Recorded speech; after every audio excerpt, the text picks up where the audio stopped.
Okay, paper 1, taxonomy of angiosperm. In this portion, we have to cover the two topics, angular and parental system of classification, and another system is the binomial nomenclature.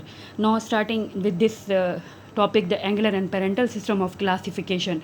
We will discuss the nomenclature topic later. Now, starting with this system was given by the Angular and Parental. They were the professor of botany, and they gave the system of classification and the description of the plant with the key for their identification. They not only give the system of classification, but they also give the key for the identification of plants as well. But the main feature of this angular and parental system of classification are they describe the flowers and the plants.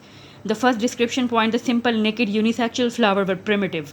The first point that was given by these two professors, that they talked about the features of the flower. Simple naked means the flower that are naked mean the flowers that are without sepals and petals, and these flowers were unisexual mean that they have the one sex in one flower. That is, they were these flowers were called as unisexual male flower and unisexual female flowers. But the most primitive flowers were these types of flowers were most primitive. The second point they gave, the flower have been derived from the gymnosperm. The gymnosperm comes before the angiosperm, and these are the primitive plants. These plants bear microsporophyll and the megasporophyll instead of sepals and petals. These are the previous terms used instead of sepals and petals, microsporophyll and the megasporophyll. Actually, these flowers were arranged in the form of cones, and these cones are present in the gymnosperm. And that was the origin of flower in the form of cones. The primitive flower, you can say that they were in the form of cones. And this concept was basically known as Anglerian concept, as the name of this scientist. The third point of this classification system was origin of bisexual flower was considered from the cluster of male and female flower. So the point to explain the origin of unisexual flower, that contain that one flower contain only one part, that is the male part or either female part. But the third point will tell you that origin of bisexual flower. Bisexual flower mean the same, the flower that contain both male and female part, that is the stamen and the pistil. Stamen that contain pollen grains, and the pistil that contain ovary and the egg. The third point explains the origin of bisexual flower, and it was from the cluster of a male and female flower. That is, this show that the cone contained the flower that has both parts, that is the stamen and pistil. Stamen called the male part and pistil called the female part. Female part, that is the stigma, style and ovary. You can basically know this term as the pistil. So the third, after the third point, the fourth point was about the unisexual flower were wind pollinated. What does this mean? Usually we know about the unisexual flower, that is the flower that only contain the male part, that is the stamen. So the stamen contain pollen grains, and the pollen grains has to be dispersed. So they are telling the way of dispersal of these pollen grains, that is from the wind. So they gave another point that the unisexual flower were wind pollinated. So these are the four main features that were given by the Angular and Parental. And according to their division system of classification, they divided the plant kingdom. This is the main focus, that they divided the plant kingdom into 14 divisions. The list of the 14 divisions is attached here with this video. I will send you the list of that 14 divisions. But the key point you have to memorize, the 14th division was called there would be a list along with this video. At the end of the list, you will find the 14th division, the embryophyta. They divided the embryophyta into gymnosperm and the angiosperm. These two subdivisions. Main division was the 14th division, embryophyta, and then they divided the embryophyta into two subdivisions, that is the gymnospermae and angiospermae. These are the modern plants you people can see everywhere on this earth. I will give you example this later. Now come to the point. the embryophyta contain gymnosperm and the angiosperm. These are the two subdivisions of this main division.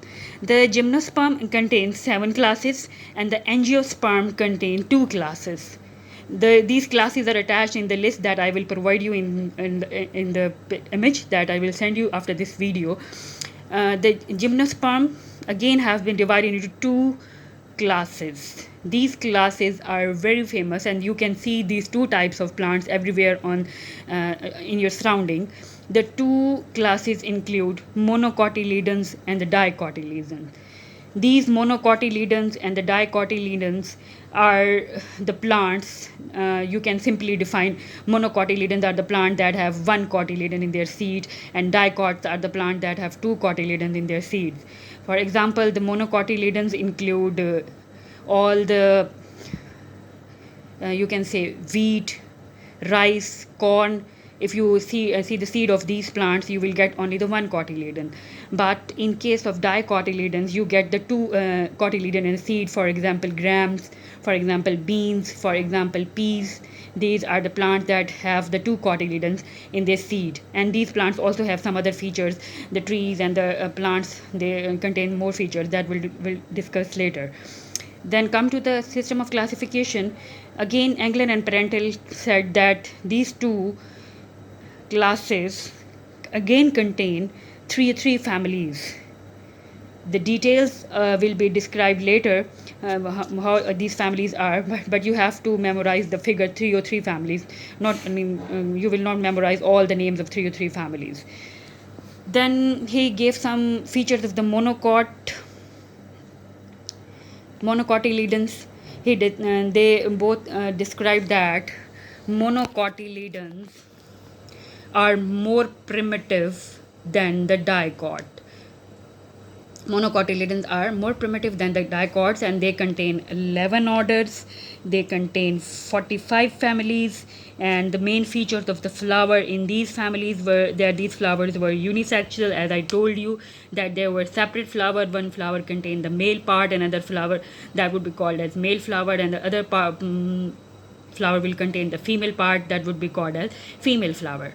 I mean, male part is the stamen and the female part is the pistil.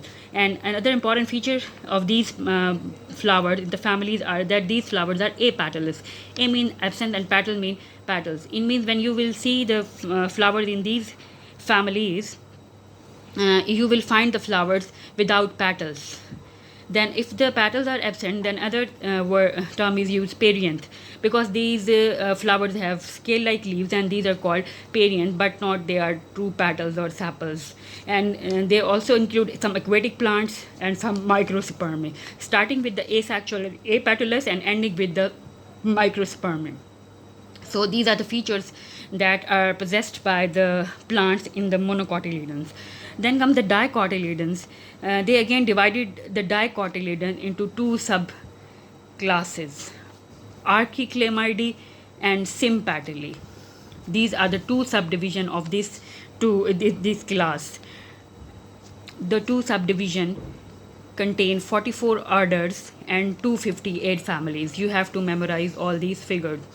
That the dicotyledons contain 2 subclasses, Archiclamidae and Sympatalae. This Sympatalae again called as Gamopetalae. It means the flowers in these families, in these subclasses, contain the petals that are fused. As we discussed these terms in the family's description, Gamo mean fused petal and poly mean free petal.